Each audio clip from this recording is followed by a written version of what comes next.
말씀은 마가복음 1장 14절에서 15절 말씀.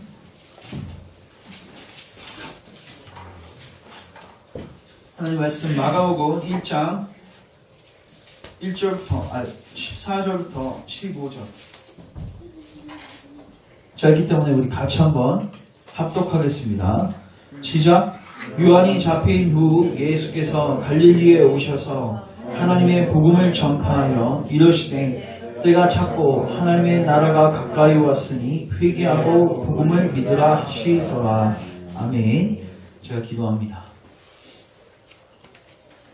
하나님, 오늘도 주님께서 우리에게 허락하신 이 귀한 수단을 통하여 우리에게 주의 은혜를 베푸시고, 특별히 우리 세계관과 우리의 가치관과 우리의 삶과 우리의 입술과 우리의 모든 것이 변화되어지는 귀한 시간 될 수 있도록 성령이 운행하시고 역사하여 주시옵소서.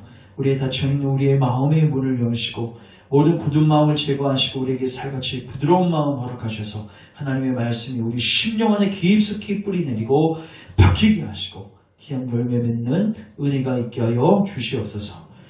오늘 특별히 이 말씀을 통해서 하나님 나라의 통치를 받고 하나님께 순복하는 우리의 삶이 될 수 있도록 주님 역사하여 주시옵소서. 예수님의 이름으로 기도합니다. 아멘. 자, 오늘은 마가복음 1장 14절부터 15절 말씀을 가지고 따라하겠습니다. 하나님 나라의 복음. 하나님 나라의 복음이라는 제목을 가지고 하나님 말씀 증거하도록 하겠습니다. 우리가 하나님 나라는 많이 들어보셨을 것입니다. 근데 사실 이 하나님 나라는 성경 전체를 한 단어로 요약한 단어입니다. 물론 많은 사람들이 성경 전체를 예수 그리스도로 요약하기도 하고요. 또 언약으로 요약하기도 하고요. 그런데요, 이 모든 것을 다 포괄할 수 있는 주제가 하나님 나라입니다. 오늘 우리가 읽은 본문은요, 예수님께서 이제 공생의 사역 속에서 첫 번째 이제 설교하시기 시작한 내용인데, 그 설교의 내용, 그분이 선포하셨던 메시지를 뭐라고 요약하고 있냐면 하나님의 복음. 요한이 잡힌 후 14절, 예수께서 갈릴리에 오셔서 하나님의 복음을 전파하여 이르시되 때가 찼고 뭐가요? 하나님의 나라가 가까이 왔으니 회개하고 복음을 믿으라 하시더라. 그러니까 예수님께서 선포하신 메시지 또 사역, 이 모든 것은 하나님의 나라와 밀접한 연관이 있습니다. 예수님께서 베푸셨던 비유들도 하나님의 나라에 대한 비유가 굉장히 많았죠. 마태복음 13장 전체가 하나님 나라의 비유입니다. 겨자씨 비유, 좋은 밭에 뿌려진 거, 나쁜 밭에 뿌려진 비유, 이 모든 비유가 예수께서 제자들에게 하나님의 나라에 관하여 가르치기 위해서 베푸셨던 비유들입니다. 그러니까 예수님의 비유도, 설교도, 또 기적과 능력도 하나님 나라의 뭐를요? 권세와 능력을 나타내기 위해서 허락하셨던 기적과 권세들이었어요. 그리고 설교 자체가 하나님의 나라에 대한 이야기였고, 그리고 복음으로 이 하나님 나라로 초청하는 것이었습니다. 그래서 이 하나님의 나라는 굉장히 중요한 주제이고, 우리는 여러분, 대한민국이 여러분에게 있어서 더 실제입니까? 아니면 하나님의 나라가 실제입니까? 보이는 것이 더 실제이죠. 우리는 아직은. 그런데 우리가 말씀을 통해서 또 성령 하나님의 조명을 통해서 하나님의 나라가 진짜 실제인 걸 여러분 경험하셔야 됩니다. 그래서 오늘 이 부분들을 우리가 나누도록 하겠습니다. 먼저 첫 번째 따라하겠습니다. 하나님의 나라는 하나님의 통치입니다. 하나님의 나라는 어떤 지역 혹은 어떤 장소에 국한되어 있는 게 아니라 하나님의 나라는 하나님의 통치입니다. 이걸 먼저 분명하게 이해를 하셔야 됩니다. 우리 시편 145편 한번 찾아보시면, 시편 145편 구조를 잘 찾으시고 설교를 다 끝난 후에는 여러분들이 구절이 딱 마음에 박혀야 돼요. 교관의 말씀이 여러분 심령 안에 들어가야 됩니다. 11절,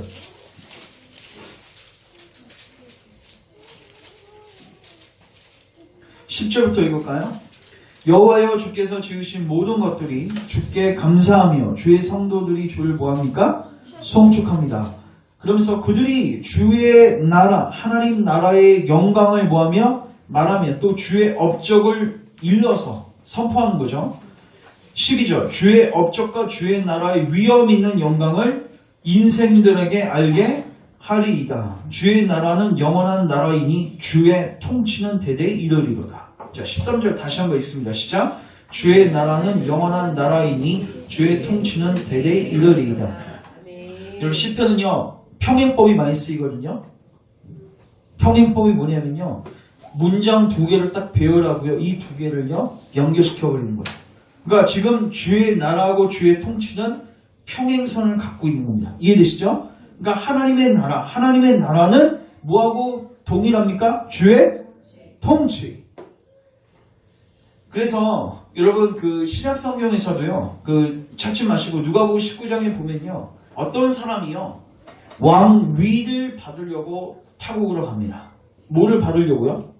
타국. 지금 봐봐요. 제가 왕이 되려고 하는데 이 나라를 다스리려고 하는데 이 나라를 다스리는 뭐를 받기 위해서 권세와 위엄을 받기 위해서 타국으로 와서 그 왕위를 갖고 오는 거예요. 사오는 거예요. 그 비유가 나와 있는데 이게 뭐냐면 잘 보십시오. 이 사람이 이 땅에 자기 나라를 세우기 위해서는 이 지역에 있어야 되는 게 아니라 이 지역을 통치하는 뭐를 받아야 돼요? 권세를 받아야 돼요.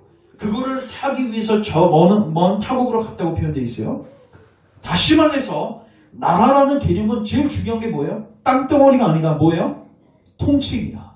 통치권. 다스리는 것.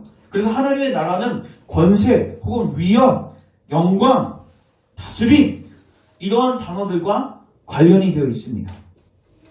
물론 다스리기 위해서 백성이 필요하고 또 뭐도 필요해요? 땅덩어리도 필요합니다. 맞죠? 그러나 본질은 뭐냐면 통치입니다. 그래서 우리가 주기도문에서 하나님의 나라가 임하게 하옵시옵소서. 주의 나라가 임하시옵소서. 이 기도는요. 어떤 땅과 영역에 대한 기도가 아니라 이 지역에 혹은 내 심령 안에 우리 가족 안에 우리 교회 안에 하나님의 통치가 임하기 원합니다. 하나님의 통치가 임하기 원합니다. 이걸 뭐 하는 거예요? 간구하고 구하는 거예요. 그래서 하나님의 나라는 하나님의 통치입니다.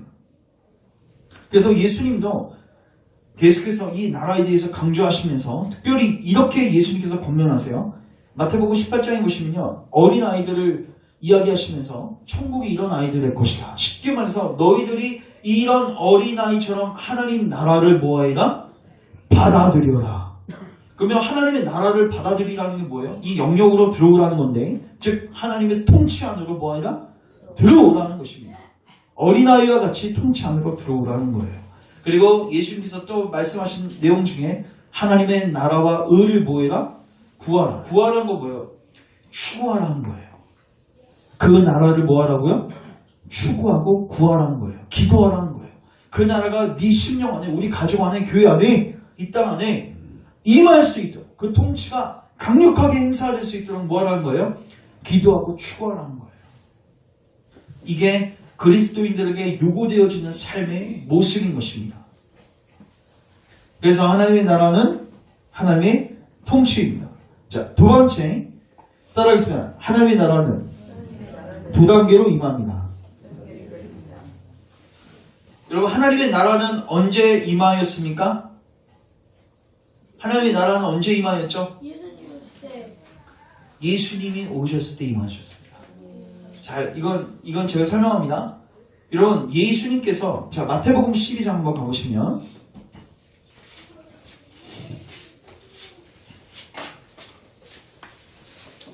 여러분, 이거 지금 뚱그름 잡는 얘기가 아니라요. 역사 속에서 실존했던 얘기고, 중요한 건 그게 지금도 재현되고 있다는 거예요. 이거를 잘 기억하셔야 돼요. 12장, 28절. 예수님께서 귀신을 쫓아내신 다음에 예수님께서 하셨던 말씀. 그러나 내가 하나님의 성령을 힘입어 귀신을 쫓아내는 것이면 하나님의 나라가 이미 너희에게 뭐하였다? 임하였다. 따라서 이미 임하였다. 즉 하나님의 나라는 예수님의 삶과 사역 안에서 now and here 지금 그리고 여기에 뭐 하셨습니까? 임하셨습니다. 귀신이 나간 그 현장 속에서 하나님의 나라가 뭐 하셨어요? 임하셨어요. 근데 하나님의 통치와 나라가 임하기 위해서는 29절 이러한 일들이 있어야 되는데 사람이 먼저 강한 자를 결박하지 않고서야 어떻게 그 강한 자의 집에 들어가 그 세간을 강탈하겠느냐. 결박한 후에야 그 집을 강탈하리라. 여기서 강한 자는 누구입니까? 사탄. 더 강한 자는 누구입니까? 예수님. 세간은 뭐예요? 그 강한 자 사탄의 손에 결박당하고 있는 불쌍한 포로들입니다.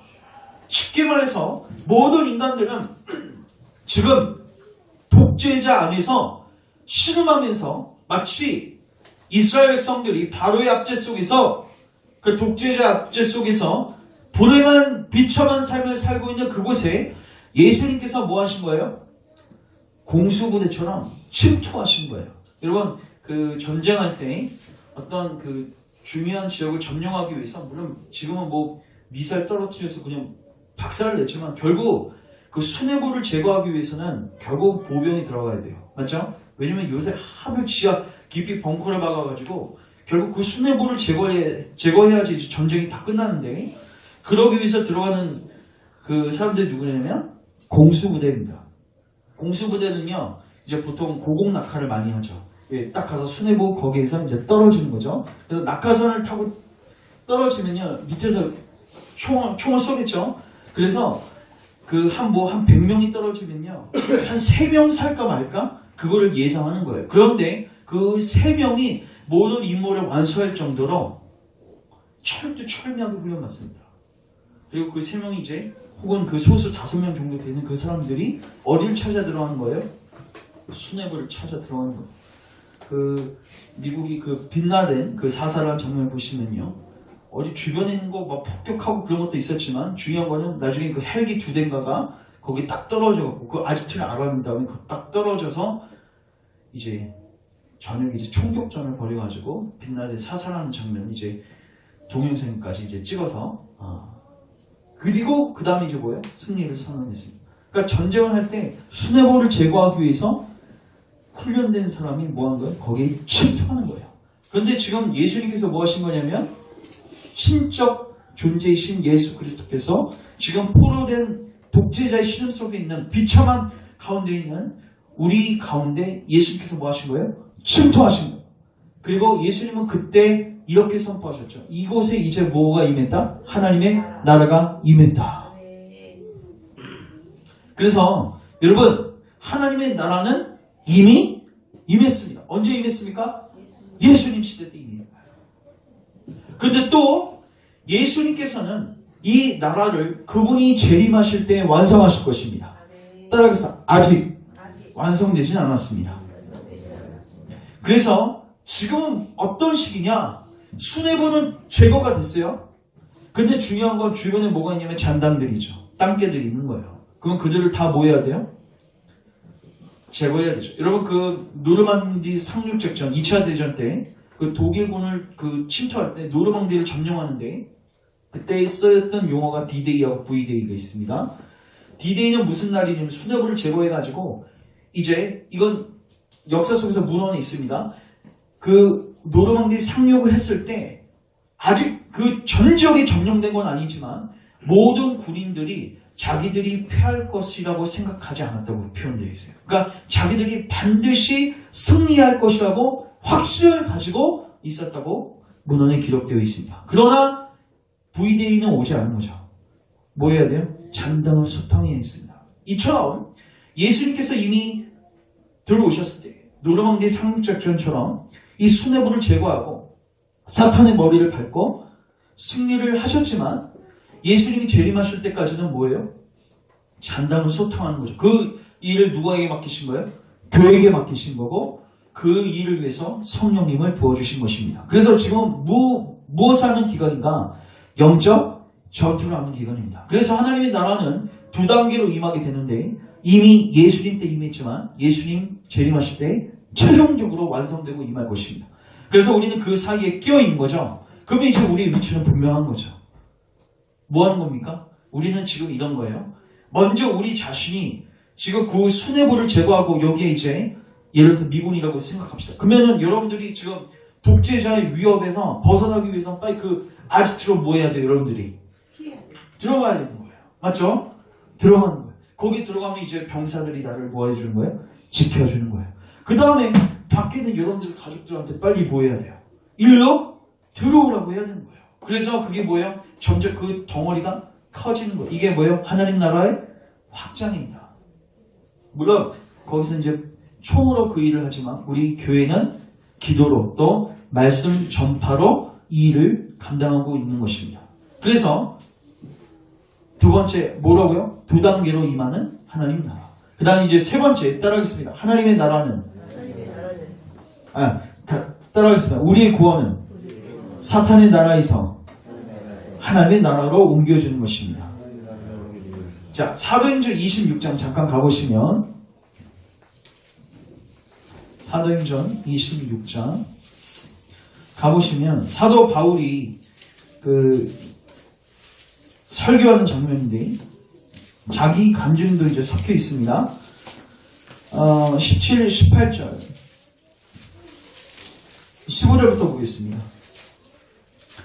이제 자기의 간증인데 내가 예수님 만남 간증. 내가 대답하되 주님 누구십니까? 주께서 이러시되 나는 내가 박해하는 예수라. 일어나 너의 발로 서라. 내가 내게 나타난 것은 곧 내가 나를 본 일과 장차 내가 내게 나타날 일에 너로 종과 주인을 삼으려 함이니 이스라엘과 이방인들에게서 내가 너를 구원하여.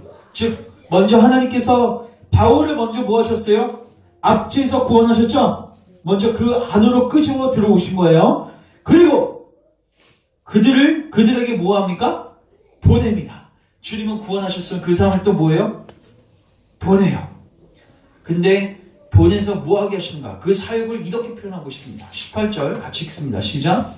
그 눈을 뜨게 하여 어둠에서 빛으로 사탄의 권세에서 하나님께로 돌아오게 하고 주의 삶과 나를 믿어 거룩하게 된 무리 가운데서 기업을 얻게 하더라 하더이다. 아멘.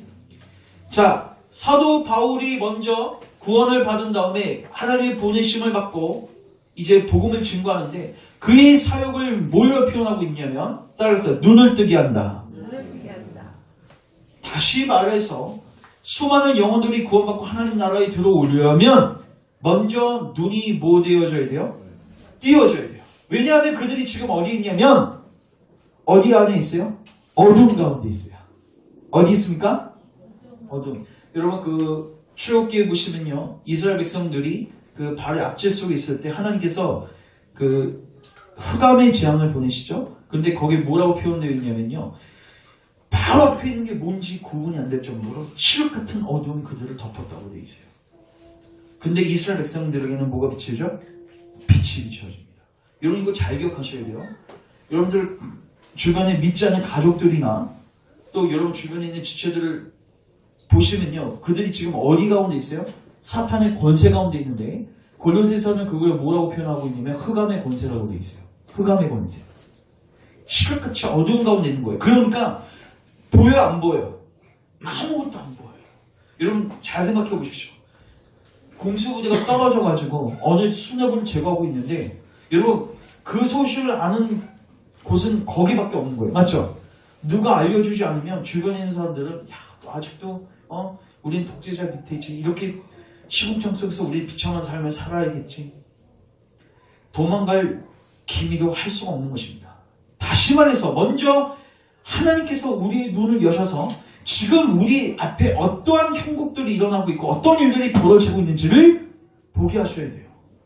즉 예수님께서 신적 침입자가 이 땅 가운데 오셔서 어떻게 그 독재자의 머리를 박살내고 우리를 어떻게 구원하시는지를 보게 하셔야 돼요. 이거를 본 자들은요 어떻게 되겠습니까? 나오게 되어 있습니다. 그래서 18절 다시 보십시오. 그 눈을 뜨게 하여 어둠에서 어디로?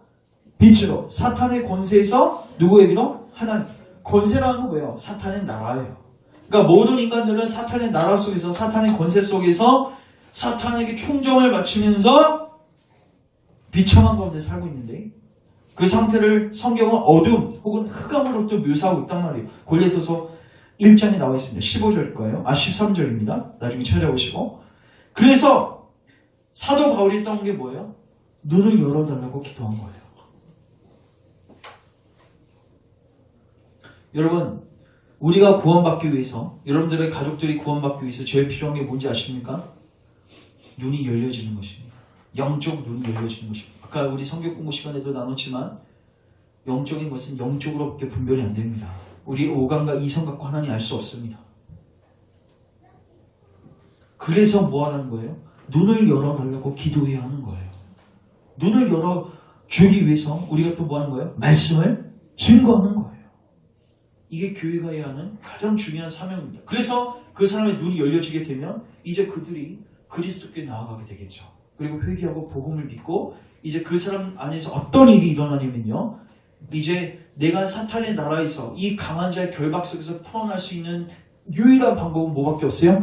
죽음밖에 없거든요. 근데 그 죽음을 예수님이 대신 죽으셨단 말이에요. 그래서 그 예수님의 죽음에 연합하여서 이제 사탄의 나라에서 뭐 하는 거냐면 죽는 것입니다. 잘 들으세요. 우리는 사탄의 나라에서 하나님의 나라로 이민하는 게 아닙니다. 이렇게 표현하는 게 더 정확합니다. 죽고 다시 태어나는 겁니다. 죽고 다시 뭐 한다고요? 태어나는 거예요. 사탄의 나라에서 죽어서 이제 사망신고 내버리는 거예요.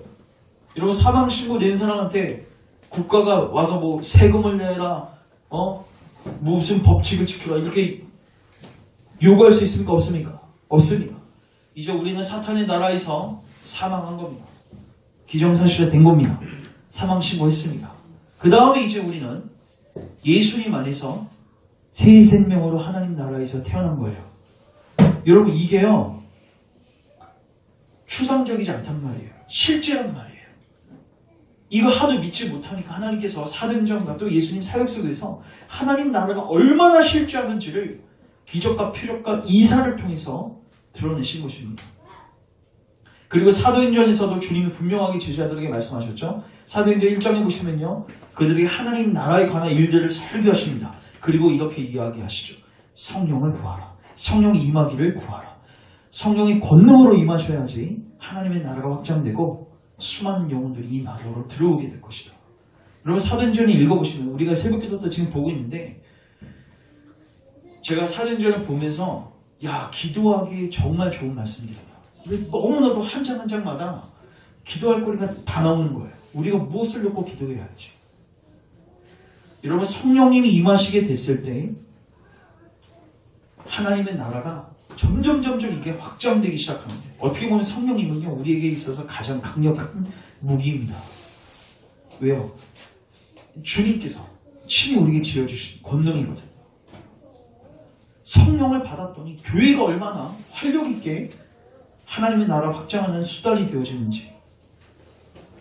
그럼 저는요, 사도행전을 읽으면서 또 오늘 말씀을 보면서 이런 역사들이 여러분 삶 가운데 조금이라도 보이기 시작한다면 여러분들 안에 가치관과 삶의 패턴들이 다 바뀔 거라고 저는 확신합니다. 왜냐하면 제가 이거를 가끔씩 하나님께서 이렇게 어떤 체험들을 통해서 주셨을 때 제 안에 심령에서 일어나는 반응을 제가 알고 있습니다. 여러분, 베드로하고요, 주님의 제자들 있죠? 어떻게 예수님을 보자마자 자기 직업과 부모를 버리고 떠난지 아십니까? 우리는 꼭, 제가 아까도 성경 공부 시간에도 말씀드렸지만 마음은 전혀 변화가 없고 사람들의 행동을 고치려고 너 성경 읽어라, 찬양 크게 하라. 왜 그런 변화가 없는지 아십니까? 예수님 안에서 진주를 발견 못한 거예요. 눈이 띄어진 경험이 없는 거예요.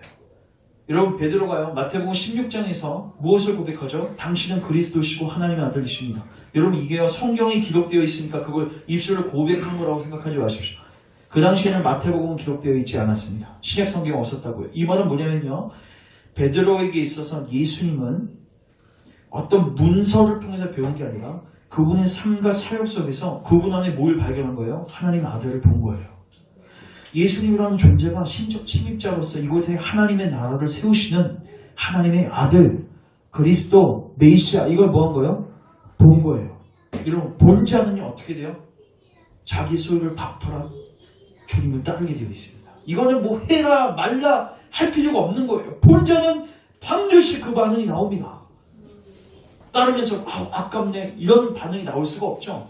가장 좋은 걸 소유했는데 왜 그게 아깝습니까? 가장 행복하고 가장 만족스럽고 가장 영광스러운 삶을 살게 되는 거예요. 근데 그러기 위해서 예수님 안에서 뭐를 발견해야 돼요? 보화를 발견해야 된단 말이에요. 제가 그 예전에 진주 비유하고 그 보물 비유를 얘기했을 때 가장 핵심은 뭐냐? 버리고 떠나는 게 아니라 먼저 가치를 발견하는 거예요. 근데 그 일을 누가 하세요? 성령님께서 우리의 눈을 뜨게 하셔야죠.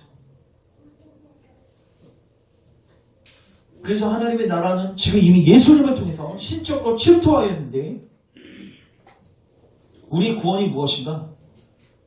바로 사탄의 압제 가운데 있던 이곳에서 우리의 눈이 띄어져서 그리스도의 십자가를 붙들므로써 이제 그 사단의 나라에서 죽었음을 믿음으로 받아들이고 사망 선고하고 이제 그리스도의 나라에서 다시 태어나는 것입니다. 이게 바로 우리의 구원인 것입니다.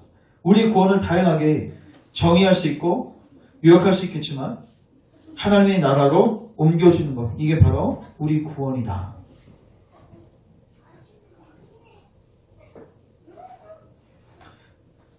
자, 우리 누가복음 한번 4장 가보겠습니다. 누가복음 4장.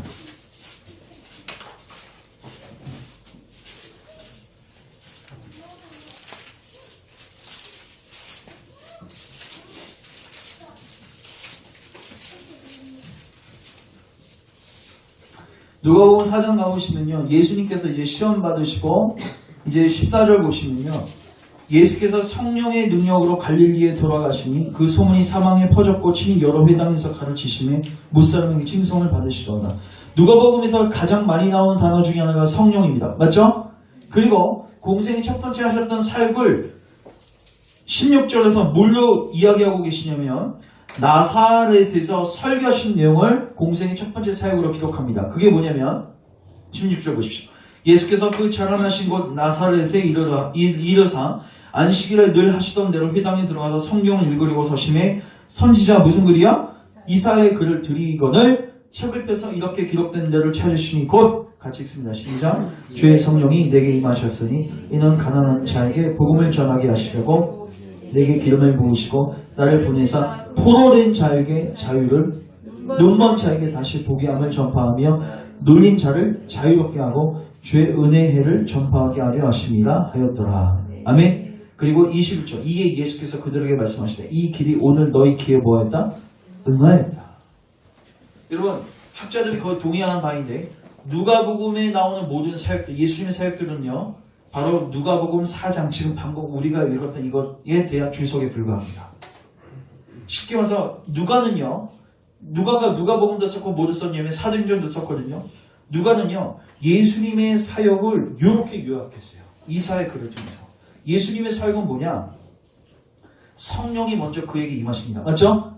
예수님이 세례받으실 때 임하시고 그 다음에 성령의 능력으로서 신적 침입자로서 하나님 나라 그 사역을 감당하신대. 먼저 그분의 십자가와 부활을 통해서 먼저 수뇌부를 깨트려 버리시고 그 대관통을 박살내시고 먼저 그 진지를 점검하십니다. 이제 점거하시는 거예요. 맞죠?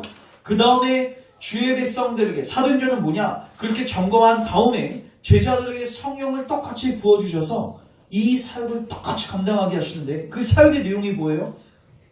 먼저 주의 복음을 전하게 하시고 주의 복음을 즉 말씀 선포죠. 그래서 어떻게 하는 거예요? 그들의 눈이 열려지고 다시 보게 된다는 거죠. 이게 사도 바울의 사명이었지 않습니까? 그리고 그렇게 될 때 포로된 자에게 뭐가 임해요?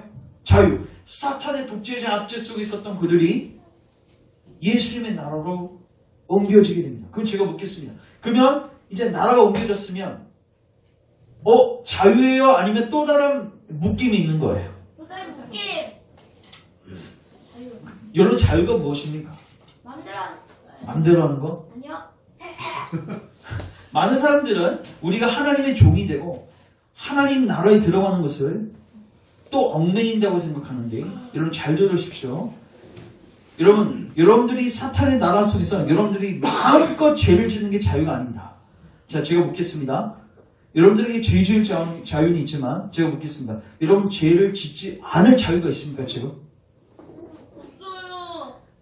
여러분 제가 묻는 거예요. 여러분 죄 안 짓고 살 수 있는 자유가 있냐는 거예요. 뭐예요? 여러분 지금 족쇄에 채워져 있는 겁니다. 여러분은 죄를 지을 수밖에 없는 그 쇠사슬에 묶여 있는 거예요.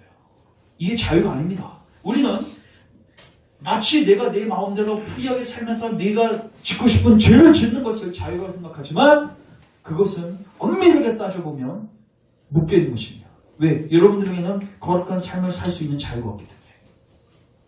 결국 인간은요, 어디에 묶여 있든지 간에 자기 마음대로 할 수는 없어요. 맞죠?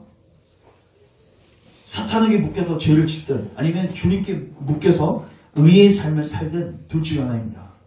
결국 종이에요, 인간은.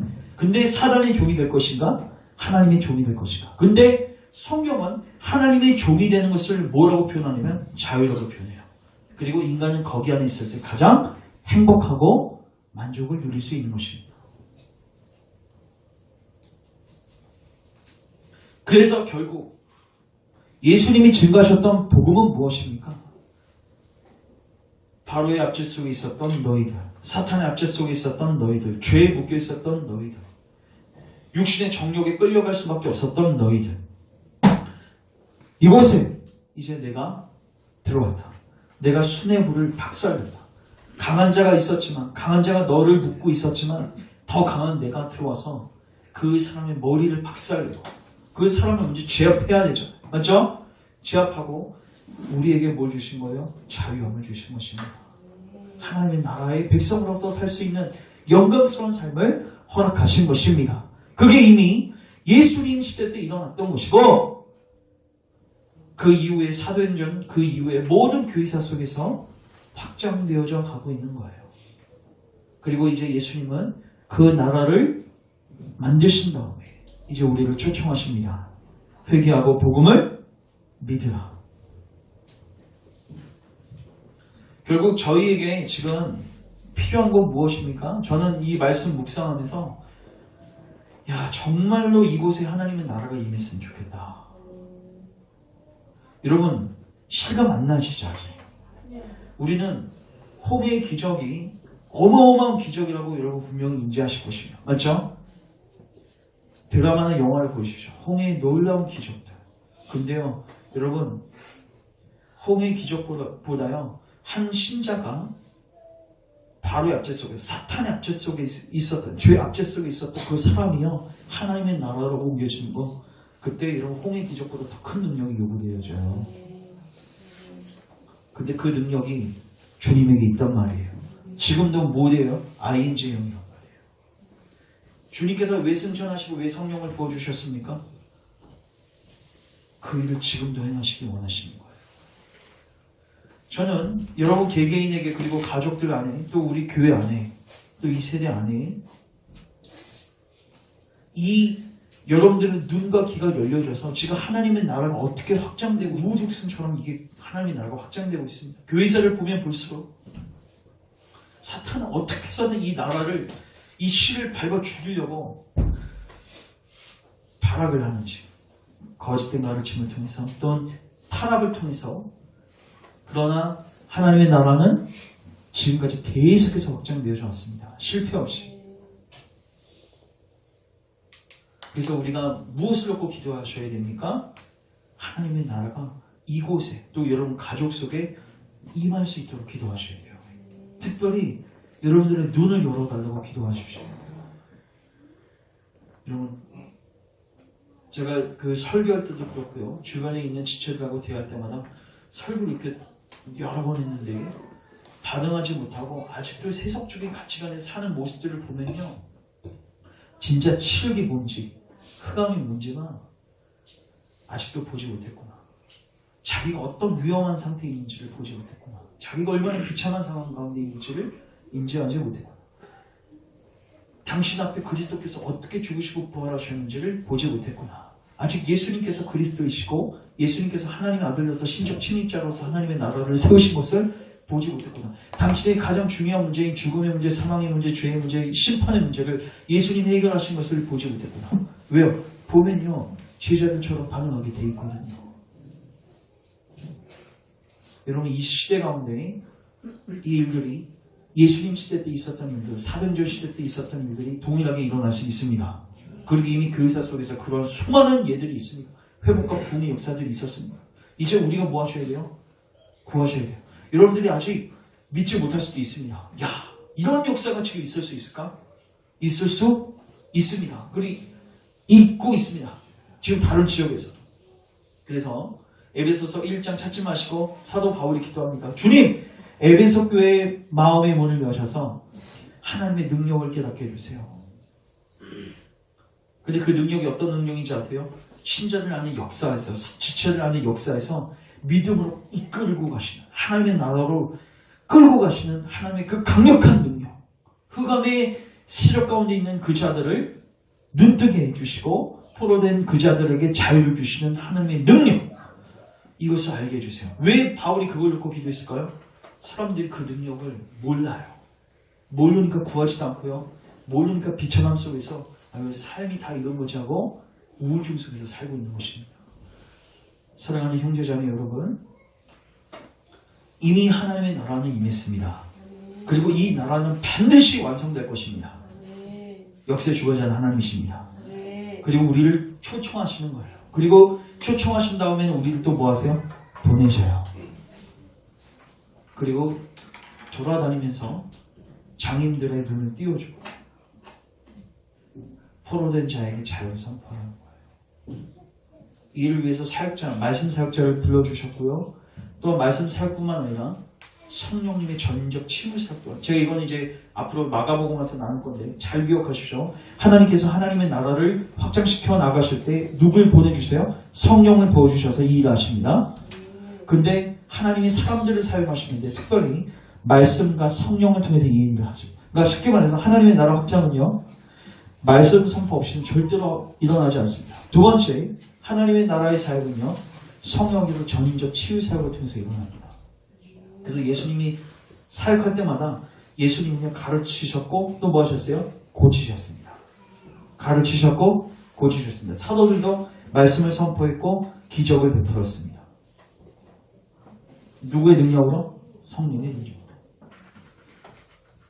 저는 저희 교회 가운데 이 사역이 회복되어져야 된다. 근데 이 사역이 회복되기 위해서는 가장 중요한 게 뭔지 아세요? 여러분, 기도해야 됩니다. 저는 어제 이거 말씀 준비하면서 저녁에 이제 준비할 때는 그렇게 묵상하고 또 뭐 이제 동영상도 보고 해요. 제가 사역을 참고하고 하는데 하다가 기도하고 하다가 기도하게 돼요. 이게 그냥 들을 수 있는 게 아니다. 이게 그냥 묵상할 수 있는 말이에요. 이걸 알게 되니까 계속 사모가 되는 거예요. 야, 사도행전 역사를 여기서 다시 써야 된다는, 여러분 베드로가 갖고 있었던 기쁨을 묵상해 보십시오. 여러분들이 그리스도 이름을 선포하는데 거기에서 안진뱅이가 일어나고, 저는 이 기적들 사모합니다. 왜요? 신비주의를 추구하는 건 아니지만 그 기적들을 통해서 무신론적인 사고에 빠져있는 여러분들이 깨어나기를 원합니다. 여러분, 회복과 부흥이 있을 때마다요, 조나단 에드워즈요, 탁월한 말씀 사역자고, 그는요 설교를 논문처럼 설교한 사람입니다. 얼마나 딱딱하게 설교하는지 원고만 보고 읽습니다. 근데요, 그는요 성령의 기적을 무진장 체험했습니다. 그래서 그걸 썼던 책 중에 신앙 감정론이라는 책이 있습니다. 뭔지 아세요? 성령님께서 기적을 베푸시니까 사탄도 가라지를 뿌리는 거죠. 거짓된 성령의 역사도 나타나는 거죠. 그래서 그거 분별하는 법, 신앙 감정. 왜 그런 일이 있었을까요? 너무 성령님이 강력하게 임하셔서 말씀 사역뿐만 아니라 성령님의 전적 치유 사역, 귀신들이 나가고 병든 자가 고침을 받고. 사도행전을 보시면요, 하나님의 백성들, 초대교회 성도들이요, 그걸 놓고 기도했어요. 주의 종으로 하여금 하나님의 말씀을 담대히 선포하게 하시고 예수 그리스도의 이름으로 귀신들이 나가고 병든 자가 고침받게 하소서. 그걸 통해서 하나님의 나라가, 이미 침투한 하나님의 나라가 확장되기 시작하는 것입니다. 이를 위해서 성령님을 부어주신 거고, 또 부어주시겠다고 약속하셨고, 이제 우리가 해야 할 일은 찾고 구하고 기도하는 것입니다.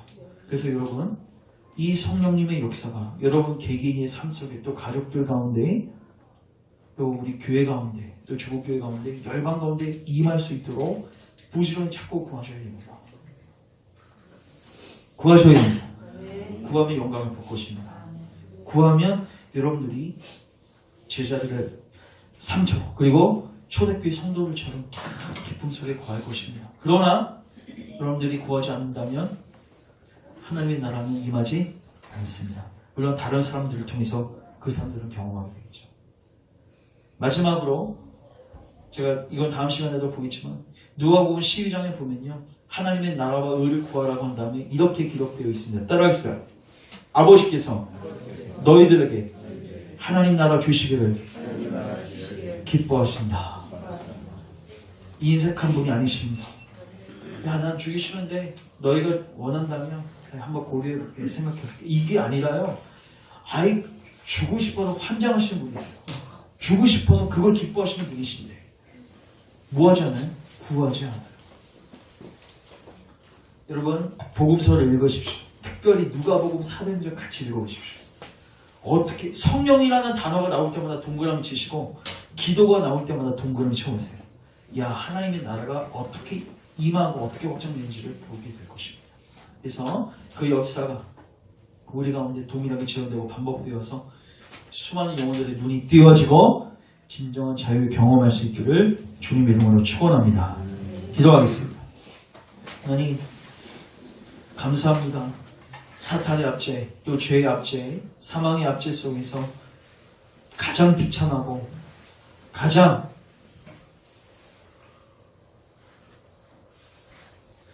비참한 삶을 살 수밖에 없는 우리들에게 하나님께서 친히 신적으로 침투하셔서 하나님의 나라를 거점을 세우시고, 그리고 주의 성령을 부으시고, 또 하나님의 사역자들을 세우셔서 이 나라를 확장시키시니 감사합니다. 주님, 아직도 사탄의 흑암의 세력 속에서 신음하고 있는 백성들이 있습니까? 주님, 구출하여 주시고 구원하여 주시옵소서. 우리의 눈을 열어주셔서 보게 하여 주시고 나오게 하시고 진정한 자유를 경험하게 하여 주시옵소서. 그리고 이제 우리만 나올 뿐만 아니라 우리가 또한 보냄을 받아서 주변에 있는 영혼들에게 이 은혜의 해를 전파하고 이 은혜의 복음을 증거하여 수많은 영혼 같이 하나님의 나라 안으로 들어올 수 있도록 주님, 우리를 복음의 전도의 통로로 사용하여 주시옵소서. 우리가 성령 하나님을 구합니다. 주의 나라가 이곳에 임하고 주의 통치가 임하고 주의 권세와 능력이 이곳에 임하기 원합니다. 주여, 우리에게 회복과 부흥의 은혜를 허락하시고 주의 영광을 드러내 주시옵소서. 예수님의 이름으로 기도합니다. 아멘.